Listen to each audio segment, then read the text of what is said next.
সুপ্রিয় দর্শক, খবর সংযোগের বিশ্লেষণমূলক অনুষ্ঠানের আজকের ভিডিওতে আমরা কথা বলবো বিশ্বের সবচেয়ে বড় দ্বীপ, ৮০% বরফে ঢাকা, জনসংখ্যা মাত্র ৬.৫ লাখ। আর সেই গ্রিনল্যান্ড নিয়ে 2026 সালে এসে বিশ্ব রাজনীতি এমন জায়গায় পৌঁছেছে যেখানে ন্যাটো বলছে এটা আমাদের সম্মিলিত নিরাপত্তা।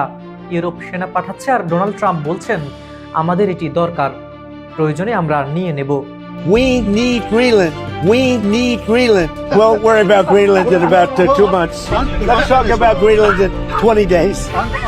এবং ঠিক এই উত্তেজনার মধ্যেই ট্রাম্প হাতে তুলে নিলেন নোবেল শান্তি পুরস্কার পদক। আজকের ভিডিওতে আমরা প্রশ্ন তুলব, গ্রিনল্যান্ড কি নতুন ঠান্ডা যুদ্ধের ময়দান? ন্যাটো কি সত্যি ঐক্যবদ্ধ? ট্রাম্প কি নিরাপত্তা চাইছেন নাকি সাম্রাজ্য? আর নোবেল শান্তি পুরস্কার এখন কি রাজনৈতিক প্রপস? ভিডিওটি শেষ পর্যন্ত দেখুন, কারণ শেষ অংশে থাকছে সবচেয়ে বিপজ্জনক প্রশ্নটি। Presented the President of the United States the medal of the Nobel Peace Prize. Greenland বরফের নিচে আগুন কেন বলা হচ্ছে, চলুন শুনে আসি। গ্রিনল্যান্ড শুধু বরফ নয়, এটি হলো আর্কটিক শিপিং রুট, বিরল খনিজ ও রেয়ার আর্থ, রাশিয়া, চীন, আমেরিকার মাঝখানের কৌশলগত চৌরাস্তা। আর সবচেয়ে গুরুত্বপূর্ণ বিষয়ে আর্কটিক বরফ গলছে। বরফ যত গলছে গ্রিনল্যান্ড ততই হয়ে উঠছে 21 শতকের ভূরাজনীতির সোনার খনি। এই কারণেই ট্রাম্প বলেন আমরা না গেলে রাশিয়া যাবে, চীন যাবে। কিন্তু প্রশ্ন হলো, গ্রিনল্যান্ড কি অনাথ? ডেনমার্ক কি ব্যর্থ রাষ্ট্র? ন্যাটো কি অক্ষম? উত্তর হলো না। ন্যাটোর সম্মিলিত উদ্যোগ এর মানে কি বোঝা তো দরকার। ড্যানিশ প্রধানমন্ত্রী ম্যাটে ফ্রেডরিকসন স্পষ্ট করে বলেছেন গ্রিনল্যান্ডের প্রতিরক্ষা পুরো ন্যাটো জোটের সম্মিলিত দায়িত্ব। এবং এই কথাটা শুধু বক্তব্যে সীমাবদ্ধ নয়। ইতিমধ্যে ফ্রান্স, জার্মানি, যুক্তরাজ্য, নরওয়ে, সুইডেন সবাই সেনা পাঠাতে শুরু করেছে। বিশ্ব রাজনীতিতে সংখ্যার চেয়েও সংকেত বড়।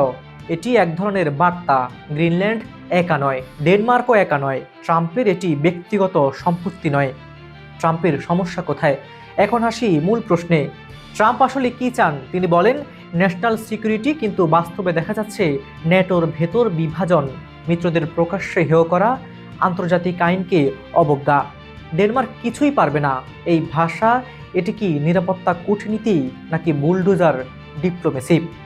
ডেনমার্ক, গ্রিনল্যান্ড, আমেরিকার বৈঠক ওয়াশিংটনে হয়, কিন্তু ফলাফল কোনো সমাধান নয়, শুধু হুমকির পুনরাবৃত্তি। ড্যানিশ পররাষ্ট্রমন্ত্রী বলেন স্পষ্ট যে প্রেসিডেন্ট গ্রিনল্যান্ড দখলের ইচ্ছা পোষণ করেন। এটি খুব বড় কথা, কারণ এটি হলে একজন ন্যাটো মিত্রের বিরুদ্ধে যাওয়া হবে। গ্রিনল্যান্ডের নিজের কণ্ঠ এখানে কিছু একটা গুরুত্বপূর্ণ বিষয় প্রায় হারিয়ে যায়। গ্রিনল্যান্ডের মানুষ কি চায়? গ্রিনল্যান্ডের প্রধানমন্ত্রী ইয়েন্স ফ্রেডরিক নিলসেন খুব পরিষ্কার, আমরা বিক্রির জন্য নই, আমরা শাসিত হব না, আমরা আমেরিকার অংশ হব না। তিনি আন্তর্জাতিক আইন, সুশাসন, গণতন্ত্রের কথা বলছেন। অথচ ট্রাম্পের ভাষা একেবারে 19 শতকের সাম্রাজ্যবাদী। নোবেল শান্তি পুরস্কার শান্তির প্রতীক নাকি প্রহসন? এখন আসি সবচেয়ে বিস্ময়কর ঘটনায়। ভেনেজুয়েলার বিরোধী নেত্রী মারিয়া করিনা মাচাদো তার নোবেল শান্তি পুরস্কারের পদক উপহার দিলেন ট্রাম্পকে। আর ট্রাম্প কি করলেন? ট্রুথ সোশ্যালে লিখলেন আমি যে কাজ করেছি তার জন্য আমাকে নোবেল দেওয়া হয়েছে। এখানেই সমস্যা। নোবেল কমিটি পরিষ্কার বলেছে পুরস্কার হস্তান্তরযোগ্য নয়, মালিক বদলালেও সম্মান বদলায় না। নরওয়ের রাজনীতিকরা বলছেন এটি অযৌক্তিক, বিব্রতকর, শান্তিবিরোধী প্রবণতাকে বৈধতা দেয়। একজন নরওয়েজিয়ান নেতা সরাসরি বলেন গ্রিনল্যান্ডে আক্রমণের হুমকি দেওয়া মানুষ কিভাবে শান্তির প্রতীক হয়? এই প্রশ্নটাই আসল বিপজ্জনক নজির। Nobody deserves this prize more than in history. And by the way, I think she's a very fine woman and will become... বন্ধুরা, এই ঘটনাগুলো আলাদা আলাদা নয়। গ্রিনল্যান্ড, ন্যাটো, ট্রাম্প, নোবেল পদক সব মিলিয়ে একটি ভয়ঙ্কর ট্রেন্ড। শক্তির রাজনীতি, ব্যক্তিগত অহং, আন্তর্জাতিক নিয়ম ভাঙার বৈধতা। যদি একজন শক্তিশালী প্রেসিডেন্ট একটি অঞ্চল দরকার বলেই নিতে চান, তাহলে তার হাতে থাকে নোবেল পদক। তাহলে বিশ্ব কোথায় যাবে? বন্ধুরা, গ্রিনল্যান্ডের প্রশ্ন আসলে একটি দ্বীপের প্রশ্ন নয়, এটি আজকের পৃথিবী কোন পথে হাঁটছে তার পরীক্ষা। আজ গ্রিনল্যান্ড, কাল হয়তো আরেকটি ছোট দেশ, আরেকটি স্বশাসিত অঞ্চল যাদের অপরাধ একটাই, তারা কৌশলগতভাবে গুরুত্বপূর্ণ।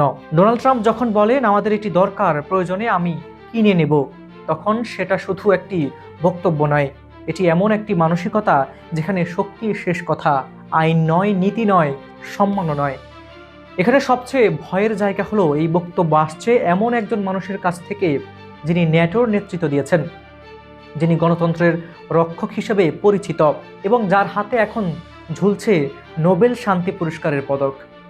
শান্তির প্রতীক শুধু শক্তি প্রয়োগের হুমকির সঙ্গে যুক্ত নয়, তাহলে এই প্রতীক আর নিরীহ থাকে না, সে হয়ে ওঠে বিপজ্জনক। ন্যাটো আজ বলছে গ্রিনল্যান্ড সম্মিলিত উদ্বেগ, ইউরোপ সেনা পাঠাচ্ছে, ঐক্যের বার্তা দিচ্ছে, কিন্তু প্রশ্ন থেকেই যায়, এই ঐক্য কি নীতির উপর দাঁড়িয়ে নাকি শুধুই ট্রাম্পকে ম্যানেজ করার কৌশল? কারণ যদি ন্যাটোর মূল লক্ষ্য হয় একজন নেতাকে সন্তুষ্ট রাখা, তাহলে আন্তর্জাতিক আইন ধীরে ধীরে হয়ে যাবে দ্বিতীয় সারির বিষয়। গ্রিনল্যান্ডের মানুষ আজ স্পষ্ট করে বলছে, আমরা বিক্রির জন্য নই। এটি শুধু একটি রাজনৈতিক ঘোষণা নয়, এটি 21 শতকের সবচেয়ে গুরুত্বপূর্ণ দাবি। ছোট জাতিরও সিদ্ধান্ত নেওয়ার অধিকার রয়েছে। আজ যদি গ্রিনল্যান্ডের এই কণ্ঠ শক্তির চাপে চাপা পড়ে যায়, তাহলে কাল আর কেউ নিরাপদ থাকবে না। আর নোবেল শান্তি পুরস্কার, সেটি আজ একটি আয়নার সামনে দাঁড়িয়ে। এই পুরস্কার কি সত্যি শান্তির জন্য, নাকি শক্তিশালীদের হাতে এক ধরনের নৈতিক ঢাল? নরওয়ের রাজনীতিকরা ঠিকই বলছেন, শান্তি পুরস্কার হস্তান্তর করা যায় না, কিন্তু তার নৈতিকতা নষ্ট করা যায়। আর সেটাই এখন সবচেয়ে বড় ঝুঁকি। সুপ্রিয় দর্শক, গ্রিনল্যান্ড আজ বরফে ঢাকা দ্বীপ হলেও এর ভবিষ্যৎ সিদ্ধান্ত লেখা হচ্ছে আগুনে গরম রাজনৈতিক টেবিলে। এই লড়াই শুধু ভূখণ্ডের নয়, এই লড়াই নিয়ম বনাম শক্তির, আইন বনাম অহংকারের, আর শক্তি বনাম প্রদর্শনীর। শেষ প্রশ্নটা তাই গ্রিনল্যান্ডকে নিয়ে নয়, প্রশ্নটা আমাদের সবার জন্য।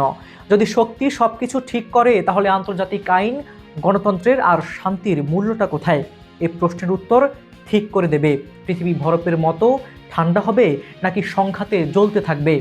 আপনি কি মনে করেন, ট্রাম্প কি নিরাপত্তা চাইছেন নাকি নতুন সাম্রাজ্যের? কমেন্টে লিখে জানান। ভিডিওটি ভালো লাগলে লাইক করুন, শেয়ার করুন। বিজ্ঞাপন ও প্রমোশনের জন্য ডেসক্রিপশনে দেওয়া নাম্বারে যোগাযোগ করতে পারেন। সুপ্রিয় দর্শক, খবর সংযোগের বিশ্লেষণমূলক অনুষ্ঠানটি পৃথিবীর কোন প্রান্ত থেকে দেখছেন? Bangladesh, Bharat, America, Europe, UK, Canada, Australia, New Zealand, মধ্যপ্রাচ্য, যেখান থেকে দেখুন না কেন, আমরা আপনার মতামত শুনতে চাই। আপনাদের এক একটি মন্তব্যই আমাদের টিমের জন্য নতুন শক্তি। আজ এ পর্যন্তই। কাজল হায়দারের রিপোর্টে হাবিবুর রহমান নিশান, খবর সংযোগ।